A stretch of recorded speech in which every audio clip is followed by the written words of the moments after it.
A criança aprende rápido, né? O pregador chega no púlpito, ele já sabe que é a hora de subir para estar, não espera nem, já vai correndo. Tomara só que eles não cresçam aprendendo a correr da pregação. Que o Senhor os abençoe, nos abençoe. Há cerca de mais ou menos 3 anos atrás, morreu um ator chamado Philip Hoffman. Não sei quantos aqui conhecia, sabe de quem eu estou falando, mas ele tem filmes premiados, fez vários filmes e muitos deles premiados. Ganhou um Oscar quando interpretou o Truman Capote no cinema, o escritor Truman Capote. Eu cresci, vi alguns filmes dele e alguns me lembro com bastante saudosismo, filmes bem interessantes. Aquele ator, ele foi encontrado caído no chão, no banheiro do seu apartamento, em Nova York. Havia ali heroína e uma agulha espetada no braço. Sucesso, fama, dinheiro, muito trabalho, muito reconhecimento. Muitas vezes esse é um modelo que nós, às vezes, ansiamos no nosso coração. Nós queremos ser reconhecidos, nós queremos conquistar a fama, nós queremos conquistar dinheiro. Talvez aquele ator tivesse tudo que o nosso coração deseja, mas uma vida tão vazia que nem mesmo na droga encontrava satisfação, ou plena satisfação. Muitos tapas nas costas, muitos parabéns. Talvez muitas pessoas tenham dito: esse cara é bem sucedido. Talvez seus pais tivessem orgulho dele, até contassem para os vizinhos: aquele ali é meu filho, olha como ele é conhecido, olha como ele é premiado, olha como as pessoas o valorizam. Investir muito na sua educação para que ele se desse bem na vida. Não é assim que muitas vezes nós ouvimos ou dizemos para os nossos filhos? Philip Seymour Hoffman, o ator, deixou 3 filhos naquela noite: Cooper, a Lula e o Willa, um de 10, um de 7, um de 5 anos na época. O cristianismo, ele nunca vai ser amigo do mundo. O cristianismo, ele não tem os mesmos valores do mundo. Mesmo que nós olhemos para trás, para a história da humanidade, tivemos o privilégio, na noite de ontem, falar um pouco sobre os ídolos do coração, com alguns adolescentes que aqui estavam. E nós olhamos para trás e vemos como as pessoas eram idólatras em contextos antigos. Mas como nós, ou essa geração, continua idólatra nos contextos atuais, pós-modernos de nossa geração. Talvez, como conversamos ontem, talvez não nos prostremos mais diante de Afrodite, que era a deusa da beleza. Mas muitos continuam se prostrando diante da projeção de modelo de beleza que essa geração tem induzido e que tem estimulado e convidado nossos jovens a adorar e se prostrar. Talvez não oremos mais ou rezemos mais a deuses por prosperidade, mas muitas vezes temos sacrificado nosso tempo, nossa família e nossos filhos por causa de prosperidade. Crianças que crescem já no currículo, mas estão por a convivência dos pais. Conflitos de valores que contrastam com aquilo que é a base da nossa fé, a palavra do Senhor. E mostra que o homem bem-sucedido não é aquele que conquista o mundo inteiro, mas aquele que é conquistado por Deus, para uma vida em Deus. Essa era a mensagem que Paulo trazia para aquela igreja que ele tinha no coração, a igreja em Éfeso, uma igreja que se tornou uma referência no contexto primitivo, palco de alguns sínodos, palco de grandes reuniões para discutir questões sérias de teologia. E agora nós temos tido o privilégio de estudar a carta aos Efésios, e eu não sei quantos de vocês têm aproveitado esse tempo para se aprofundar nos estudos. Hoje nós chegamos no capítulo 5, e quero poder ler com vocês do verso 15 até o verso 21. Carta de Paulo aos Efésios, capítulo 5, do verso 15 ao verso 21.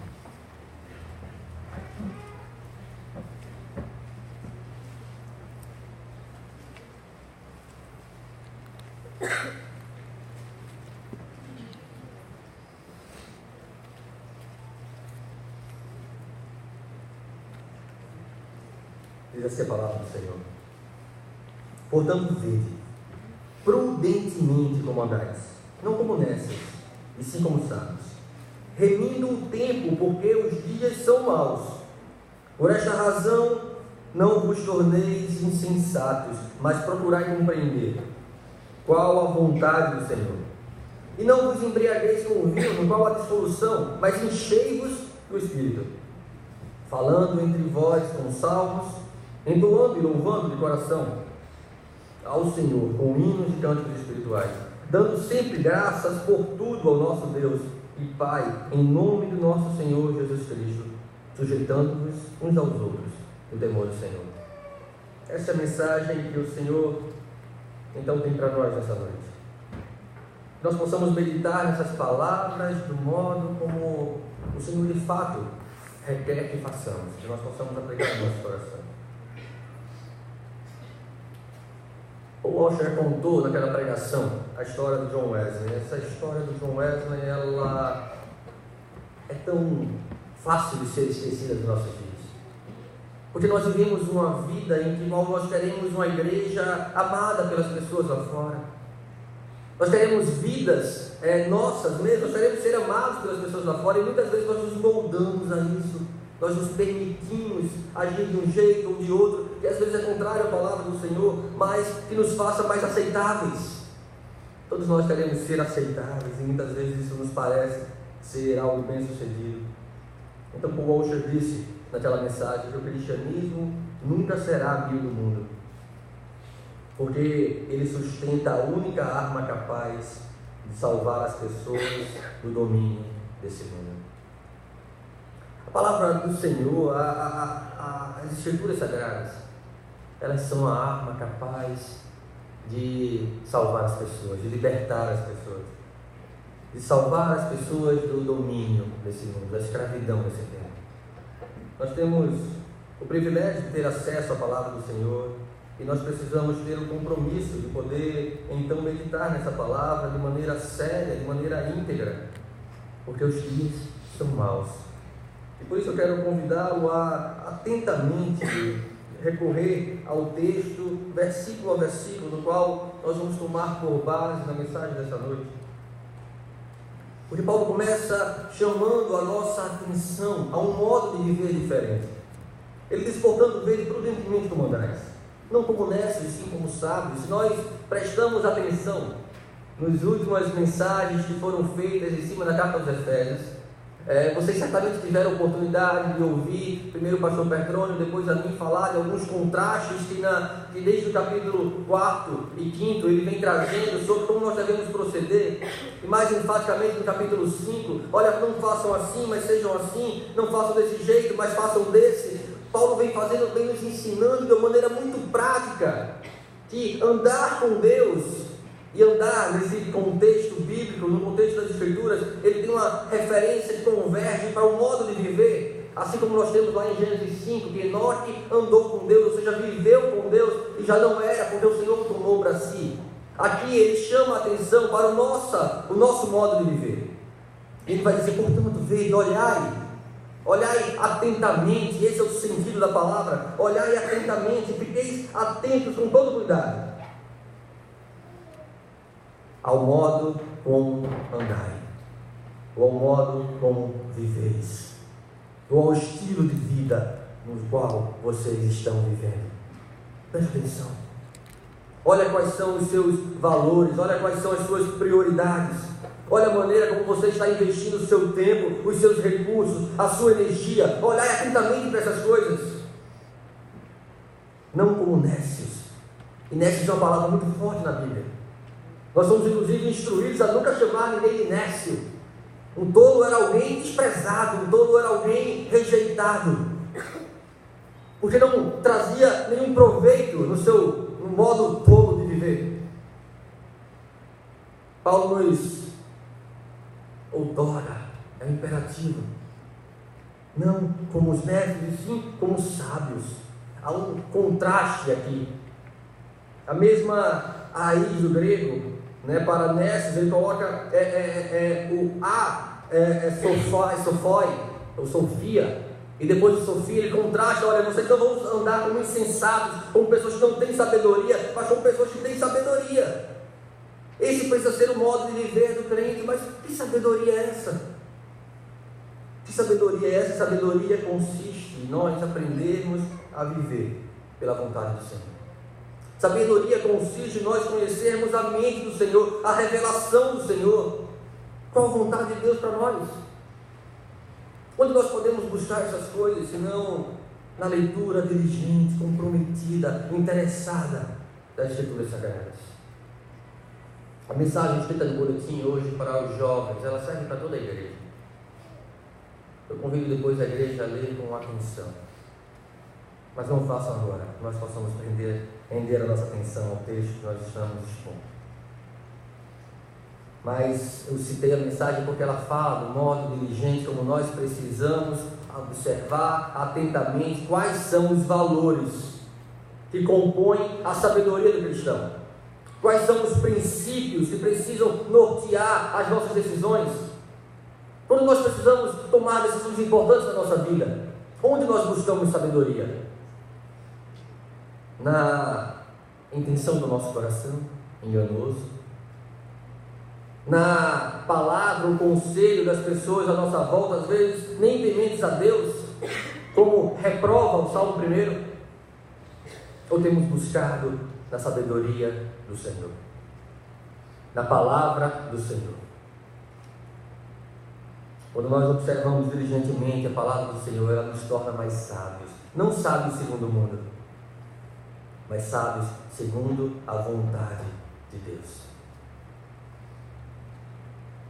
Paulo usa aqui de um recurso, de um paralelismo antitético, para dar ênfase àquilo que ele está querendo dizer. Não como insensatos, não como nécios, não como tolos, mas como sábios. É como João aplica isso, quando fala sobre Jesus, dizendo que ele confessou e não negou. Ele está dizendo a mesma coisa, de maneira antagônica, para reforçar a necessidade de nós observarmos atentamente o poder daquilo que está sendo dito. Que nós precisamos observar a nossa vida atentamente, o nosso modo de viver de maneira sábia, de maneira convergente e coerente com a palavra de Deus. Assim nossos jovens precisam observar os seus caminhos. Assim os nossos adultos precisam viver e ensinar os caminhos do Senhor, não como nécios, mas como sábios. Aqui eles têm sido educados pelo Senhor na escola da verdadeira sabedoria, sabe tomar as decisões certas nos tempos oportunos. Pois esta é a nossa compreensão, que nós devemos ter Deus como nosso guia, como nosso mestre, como a nossa fonte de todo saber, de todo conhecimento necessário para a nossa vida, e termos então suficiência em Deus, e não buscarmos acessórios no mundo perdido e caído, que não tem valores cristãos a nos oferecer. Devemos então buscar aprender do Senhor e da sua vontade para nós.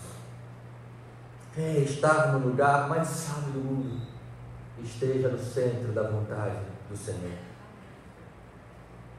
Remina o tempo, Paulo sugere, porque os dias são maus. Nós podemos entender essa expressão, remindo o tempo, como fazendo bom uso do tempo. Talvez seja a maneira mais simples de falar sobre isso. Ou redimindo o tempo que nós temos, vivendo de maneira coerente, de maneira que agrade o Senhor.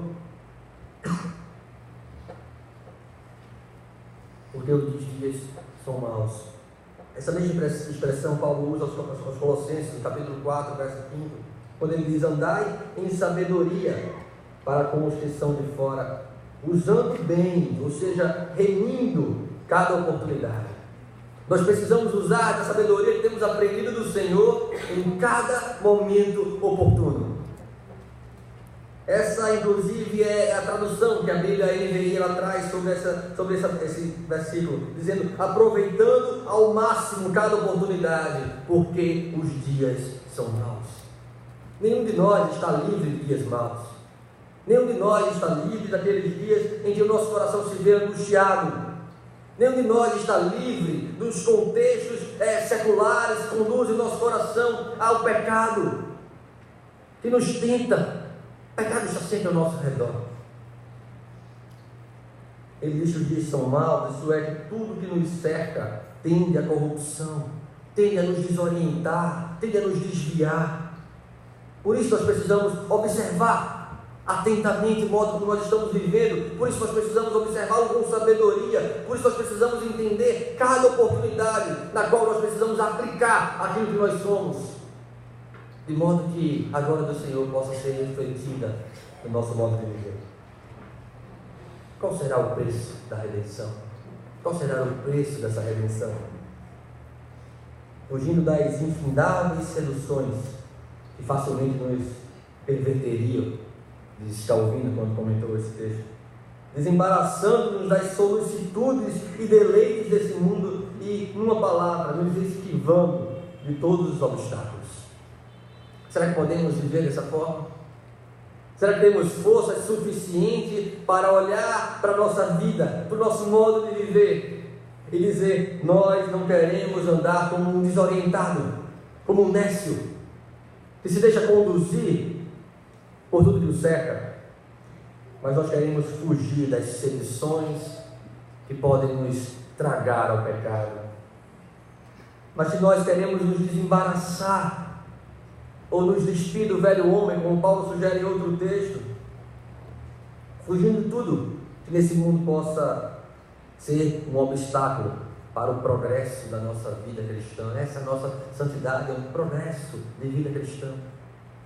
É um compromisso diário meu com o Senhor. É um compromisso diário em fazer a vontade do Senhor, em amar o Senhor, observando os seus estatutos, os seus mandamentos, em todos os contextos da minha vida, no trabalho, na escola, na faculdade, onde eu estiver, eu preciso ser aquilo que eu sou no Senhor. E aí o meu modo de viver diferente talvez me leve a ser perseguido e eu venha passar por dias maus, mas ainda assim, o que me espera em Deus é muito maior do que tudo que esse mundo tiver para nos oferecer. Como disse Richard Baxter, e eu não canso de repetir essa citação: o céu paga o preço de tudo que nós venhamos a deixar para trás dessa terra, mas nada paga o preço de perdermos o céu. Nós precisamos compreender que a redenção, ela se manifesta no modo de viver do crente. A redenção, ela é refletida no nosso estilo de vida. A redenção, ela é refletida nas nossas escolhas, nos nossos valores, no modo como nós vivemos, em obediência ao Senhor. Isso reflete a nossa redenção, isso mostra o que nós somos. Nós precisamos então viver dessa maneira, mesmo nos dias maus. Verso 17 diz a palavra do Senhor: por esta razão,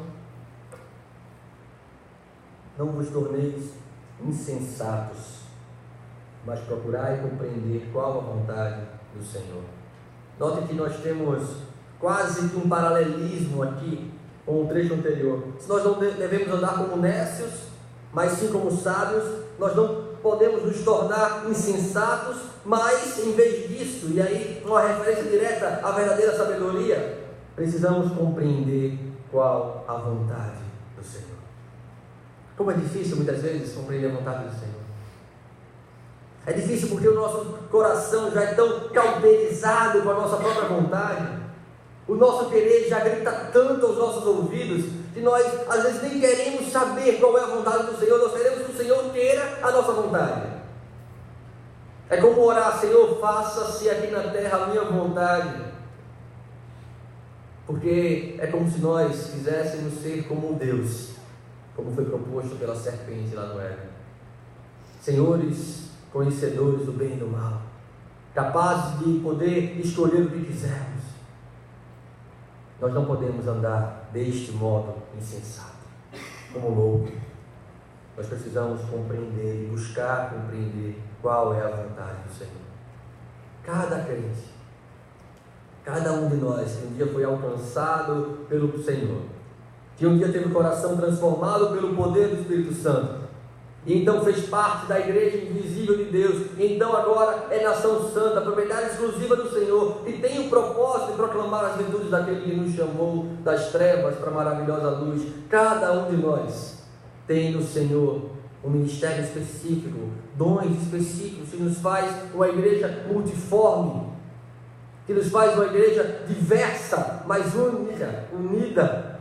Diversa porque somos diferentes, porque temos dons diferentes, são complementares, mas unidas porque o Espírito é o mesmo. E por isso nós precisamos conhecer qual a vontade do Senhor, porque nós temos a responsabilidade de edificar essa igreja, porque nós temos a responsabilidade de assumir compromissos e responsabilidades com o Senhor, porque nós precisamos ter a ousadia de dizer: não, Senhor, eu não quero a minha vontade, não vai ser do meu jeito, eu quero conhecer a vontade do Senhor. Mas como isso é difícil, como levantamos deuses no nosso coração, ou como Calvino nos ensina nas Escrituras, como nossa imaginação é capaz de produzir ídolos. Então nós nos amoldamos aquilo que nos interessa, nos conformamos com aquilo que nos interessa, e se não nos interessa, eu vou procurar outro grupo que tenha mais afinidade comigo. Eu não tenho compromisso com edificar esse lugar, eu não tenho compromisso por ser a diferença que eu quero fazer, ou que eu desejo que seja feita.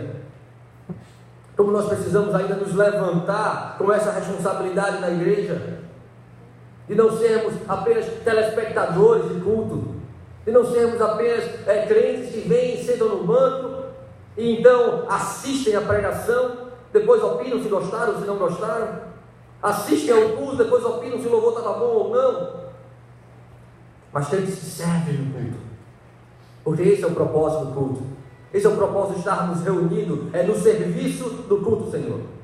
Por isso nós estamos reunidos, por isso nós estamos aqui no dia do Senhor. Por esta razão, não vos torneis insensatos, não vos torneis necios, loucos, não vos torneis como tolos, mas procurai compreender qual a vontade do Senhor. Essa é a razão da nossa sabedoria, esse é o propósito de nós estarmos aqui vivos, para sermos aquilo que o Senhor tem preparado para nós. Não podemos negligenciar essas coisas. Não sejais insensatos, mas compreendeis qual é a vontade do Senhor.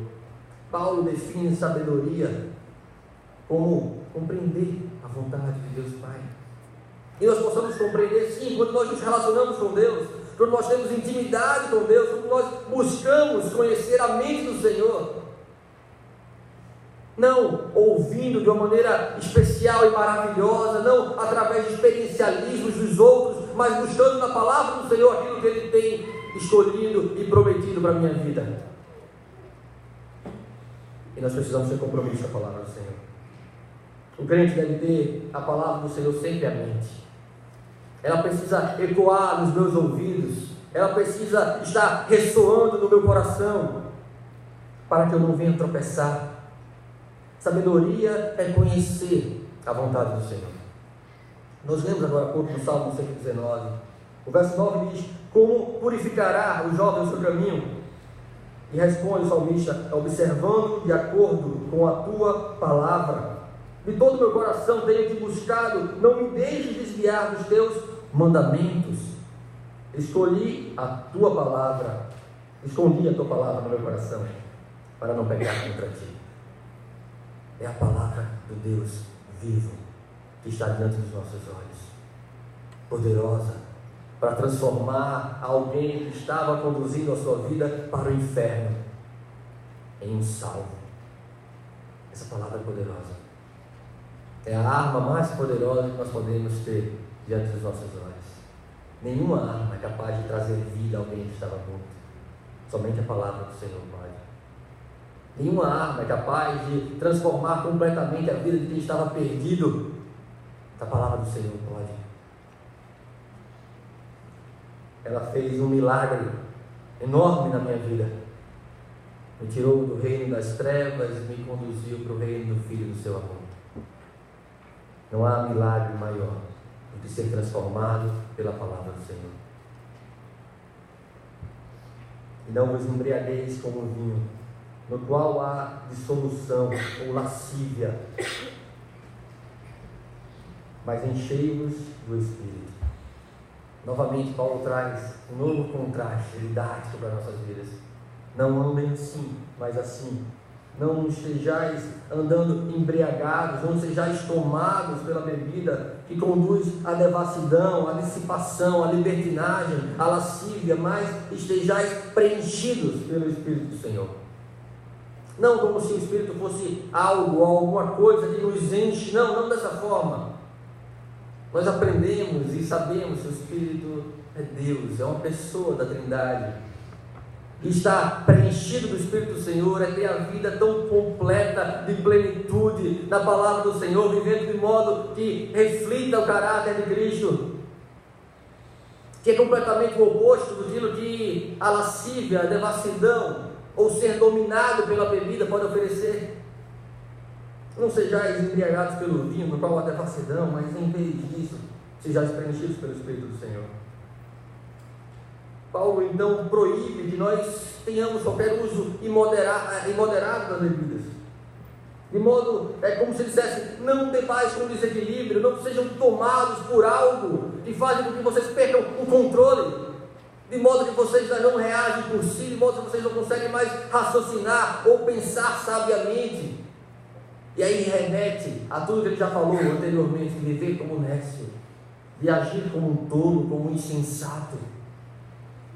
Porque quem já viu alguém embriagado, quem já teve desprazer de estar embriagado, sabe como você perde o senso até do ridículo. Sabe como você pode produzir danos, às vezes até difíceis de reparar na vida sua e das pessoas à sua volta. Sabe como a bebida traz dissolução, conduz você a uma vida desenfreada, uma conduta desenfreada, a lascívia, a depravação, a um modo de viver que é completamente diferente daquele de uma pessoa que, em vez de ser dominado pela bebida, é dominado, é preenchido pelo Espírito Santo do Senhor. Ele age de uma maneira diferente. E Paulo nos ensina que maneira diferente é essa. Ele diz que aquele que é preenchido pelo Espírito Santo fala uns com os outros com salmos, está aí no verso 19, entoando e louvando de coração ao Senhor com hinos e cânticos espirituais. Esse é o modo de viver daquele que é preenchido pelo Espírito do Senhor. Da sua boca saem palavras de sabedoria, da sua boca sai louvor a Deus, da sua boca não sai depravação, da sua boca não sai fofoca, da sua boca não sai maledicências, mas sai aquilo que louva o Senhor, que engrandece o Senhor, que glorifica o Deus vivo. Falando uns aos outros em salmos, hinos e cânticos espirituais. Interessante que a expressão que vem a seguir, no grego, ela traz uma referência a nós estarmos cantando e fazendo melodias no nosso coração. É íntimo, é interior, é uma transformação genuína de dentro para fora. Nós falamos uns aos outros com salmos, porque no nosso coração está cheio de louvor ao Senhor, e nós não podemos viver de uma maneira diferente. Por isso nós precisamos ser tomados pelo Espírito do Senhor. Ele não ordena que cada um por sua vez cantasse intimamente, mas ele acrescenta de todo o coração, não somente de língua, como fazem os hipócritas, mas de dentro para fora. Um coração transformado nos leva a um modo de viver transformado. Um coração no Senhor nos leva a um modo de viver no Senhor. Nisso nós seremos reconhecidos que somos filhos de Deus, se nós fizermos aquilo que Ele nos manda, se nós vivermos do modo como Ele exige de nós, dando sempre graças a Deus por tudo. Como é difícil dar graças a Deus por tudo. E a palavra é mais enfática, não é só por tudo, mas em todo o tempo. Nós precisamos dar graças a Deus em todo o tempo, por todas as coisas, em nome do Senhor Jesus, para Deus Pai. Essa deve ser a vida do crente, uma vida de contentamento, uma vida de suficiência no Senhor, onde Deus não é um quarto que eu acesso quando preciso da minha casa, mas Ele é o alicerce da casa inteira. Eu não acrescento nada a Deus, eu não preciso, porque Ele é o meu pastor e eu não tenho necessidade de mais nada. A vida do crente é conduzida dessa maneira, dando graças a Deus em todo o tempo, por todas as coisas, porque esta é a vontade de Deus para nós. O Salmo 143 nos diz no verso 5, abre a tua Bíblia, Salmo 143.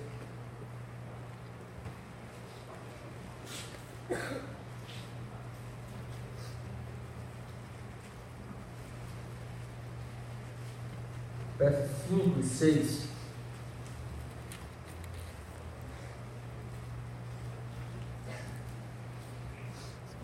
Salmo 143, versos 5 e 6.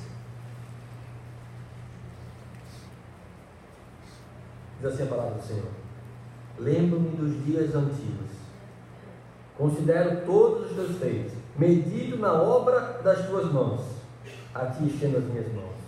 A minha alma, qual terra sedenta, tem sede de ti. Se você depois puder ter o privilégio de ler com atenção esse salmo, vai ver toda a aflição que o salmista tinha nos versos anteriores. Aqui ele diz: eu me lembro dos teus feitos, eu dou graças a ti, eu recorro ao Senhor. E então ele começa depois a pedir que o Senhor o ensine, o responda, o vivifique. No livro de Lamentações, no capítulo 3, verso 21, diz: todavia lembro-me também do que pode me dar esperança, graças ao grande amor que o Senhor é que não somos consumidos, por causa do grande amor do Senhor que não somos consumidos, pois as suas misericórdias são inesgotáveis, renovam-se a cada manhã, grande é a sua fidelidade. Essa palavra nos enche nosso coração de esperança. Nós podemos observar o nosso modo de viver, e nós podemos entender que o Senhor tem transformado o nosso modo de viver. Por isso nós precisamos ter uma vida cheia, preenchida com os valores do Senhor, porque nós temos o Espírito Santo de Deus habitando em nós. Graças ao grande amor do Senhor é que não somos consumidos, pois as suas misericórdias são inesgotáveis e renovam-se cada dia. Grande é a sua fidelidade. O apóstolo nos mostra que este é o prazer cujo o sabor jamais pode ser perdido. Nós precisamos dar graças a Deus em todo o tempo, porque em todas as coisas o Senhor nos tem levantado, em todas as coisas o Senhor tem estado do nosso lado, em todas as necessidades o Senhor tem suprido. E se nós pararmos para pensar nas coisas que o Senhor fez, no tempo e na história, ou na história da nossa própria vida, nós só temos motivos para renovar a nossa esperança. Um Deus que é poderoso, um Deus em que nós podemos clamar: grande é a sua fidelidade. Então, Paulo encerra essa perícope nos sugerindo, depois de restaurado a nossa relação vertical, sugerindo um novo modo de viver horizontal, sujeitando-vos uns aos outros no temor, na reverência de Cristo. Nós precisamos compreender que isso é ser igreja.